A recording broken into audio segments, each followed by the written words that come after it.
Finanšu ministrija, piesaistot biedrību iekšējo auditoru institūts un pieaicinot profesionālus risku vadības ekspertus, ir izstrādājusi risku vadības ieviešanas rokas grāmatu. Tajā ir apkopota un strukturēti atspoguļota informācija par publiskajam sektoram raksturīgajiem riskiem.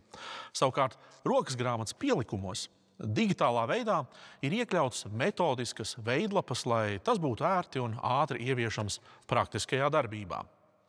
Šo rokas grāmatu un digitālās veidlapas var atrast Finanšu ministrijas mājaslapā sadaļā Iekšējā audita politika.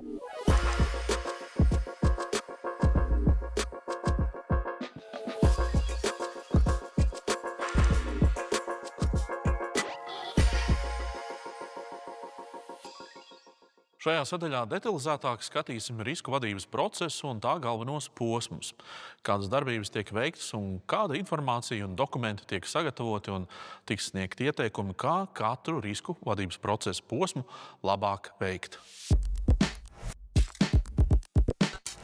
Risku vadības rokas grāmatas izstrādātāji ir apvienojuši gan teoriju, gan savu praktisko pieredzi, lai aprakstītu risku vadības posmus.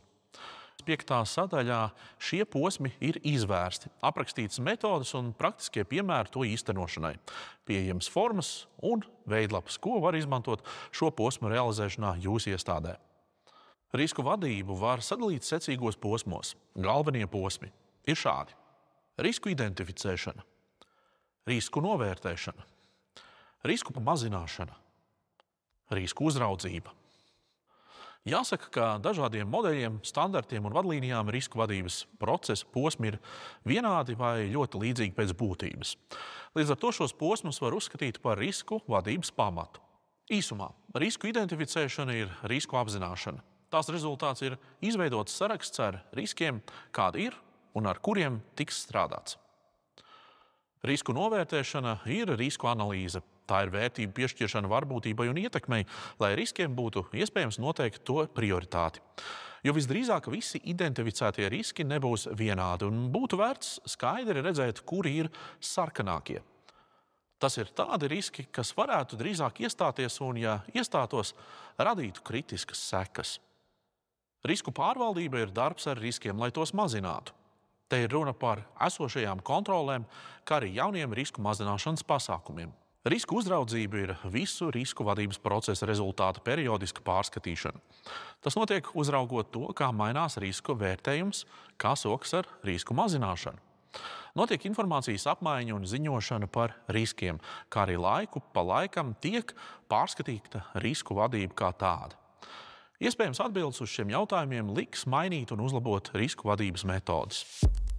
Atkarībā no iestādes izmēra, pieejamiem resursiem, risku vadības brieduma pakāpes un risku vadības kultūras, šos posmus var īstenot vienlīdz padziļināti vai kādam no tiem veltot vairāk laika. Piemēram, risku identificēšanai veltot vairāk laika, izmantojot dažādas metodes, iesaistot plašu darbinieku loku un tam līdzīgi. Pārsvarā lielākās iestādēs šie posmi notiek secīgi. Piemēram, visās struktūrvienībās janvārī tiek veikta risku identificēšana un novērtēšana. Februārī tiek pieņemti lēmumi par risku pārvaldību un gada otrajā pusē vai beigās ir uzraudzība.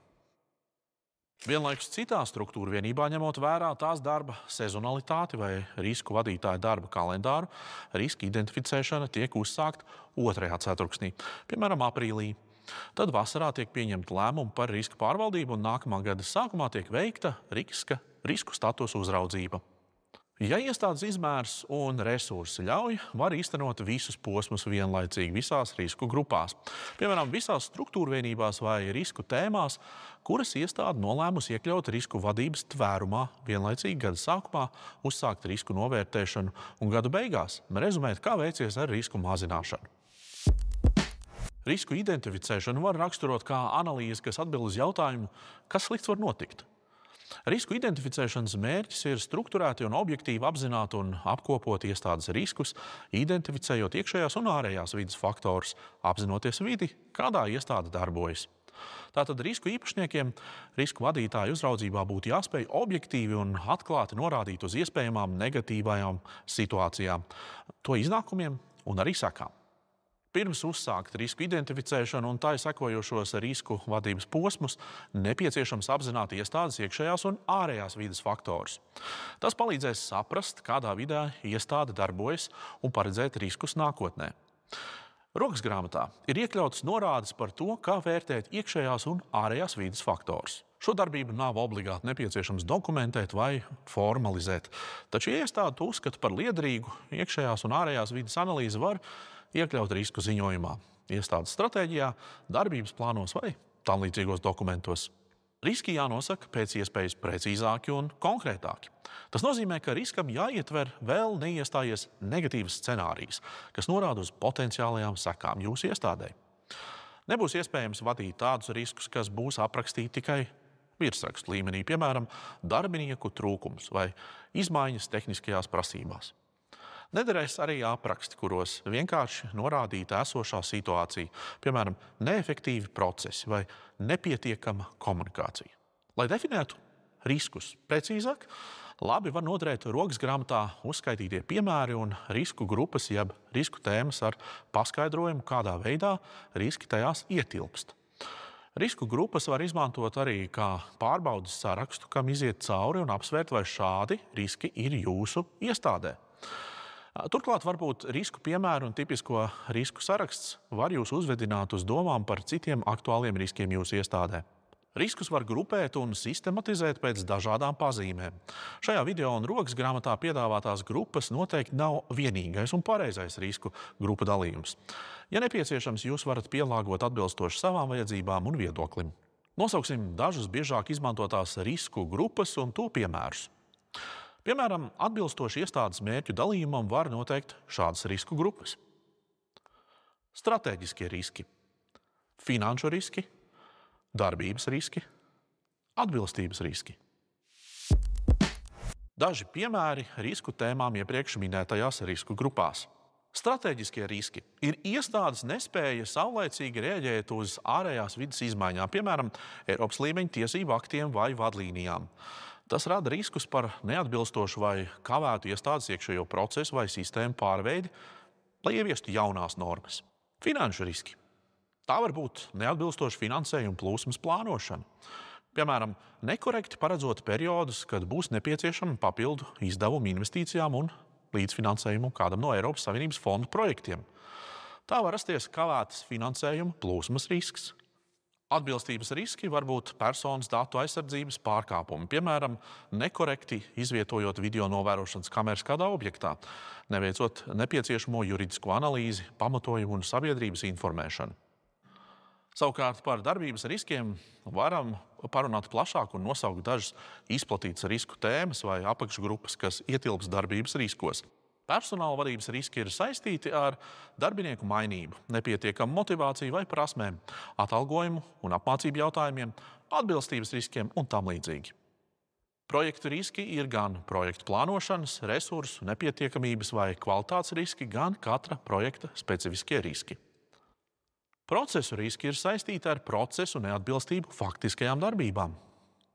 IKT ir tehniskie IKT infrastruktūras drošības riski, sistēmu neatbilstošas funkcionalitātes un nepietiekamas veiktspējas riski, neefektīvi izmaiņu pieprasījumu procesa riski, nepietiekama lietotāju kompetenču riski un tam līdzīgi. Juridiskie riski var būt nepilnvērtīgi līguma nosacījumi, kas pasliktina iestādes vai tās partneru pozīcijas, arī iepirkuma procesu saistītie juridiskie riski. Korupcijas un krāpnieciskie riski ir, piemēram, iestādes resursu nepamatot piesavināšanās, amata pozīcijas izmantošana savā labā un tam līdzīgi. Darba vides un drošības riski. Šie ir, piemēram, darbinieku darba vides riski specifiskos infrastruktūras objektos vai komandējuma laikā, kā arī ierastie darba vides riski standarta darba vietās.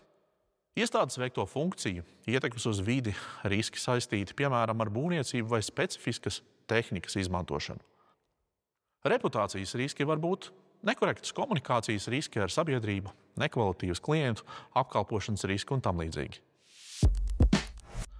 Vēl riskus var grupēt, ņemot vērā to, ka iestādes darbību ietekmē ārējā un iekšējā vide. Ārējos riskos, kurus izraisa notikumi, ārējā vide, un iekšējos riskos, kurus izraisa notikumi iekšējā vidē. Ārējos riskus iestāde pilnībā nevar ietekmēt, jo riska iestāšanās ietekme nav iestādes kompetencē. Ārējo risku mazināšanai iespējams nepieciešama citu pušu iesaiste. Savukārt iekšējie riski ir tie, kas rodas ikdienā, īstenojot tiesību aktos noteiktās iestādes funkcijas un tām pakārtotos procesus. Šos riskus iestādes var ietekmēt, ieviešot kontroles, lai mazinātu risku rašanās, varbūtību un ietekmi. Tāpat riskus var iedalīt nefinanšu un finanšu riskos. Nefinanšu risku ietekme var būt pat nopietnāka par finanšu risku ietekmi. Darba vai vides drošības riski, tiesvedības, kas saistīti ar tiesību aktu prasību neievērošanu vai kaitējums reputācijai, ko izraisa darbinieku nekorekta rīcība, var pārsniegt finanšu risku ietekmi. Tādus kā cenu sadārdzinājums vai likviditātes riska izraisītie zaudējumi. Katra iestāde var izvēlēties veidu, kā grupēt tās darbību ietekmējošos riskus atkarībā no izvirzīto mērķu grupām vai citiem kritērijiem, tā lai riskus būtu ērtāk identificēt un analizēt. Jebkuram riskam jābūt konkrēti definētam un aprakstītam, iekļaujot potenciālās negatīvās riska sekas. Pareizāk būtu konkretizēt. Ilgstoši neizpildīta vecākā eksperta vakance attīstības struktūra vienībā var apdraudēt un kavēt nākamajā plānošanas periodā paredzēto infrastruktūras projektu īstenošanu. Attiecīgi var netikt izpildītas iestādes saistības pret projektu partneriem. Rokas grāmatā var iepazīties ar risku grupām, kas var palīdzēt risku identificēšanā un ar risku piemēriem, lai arī jūs savā iestādē spētu atbilstoši un precīzi definēt riskus. Nākamā darbība, bez kuras neiztikt, risku identificēšanā ir iestādes mērķu apzināšana. Jo tikai skaidri apzinoties iestādes mērķus, ir iespējams identificēt tos riskus, kas reāli var ietekmēt tās stratēģisko un darbības mērķu sasniegšanu. Ja ir identificēti riski, kas šos mērķus neskar, tad vai nu tie īsti nemaz nav riski, vai arī nav apzināti visi iestādes sasniedzamie mērķi.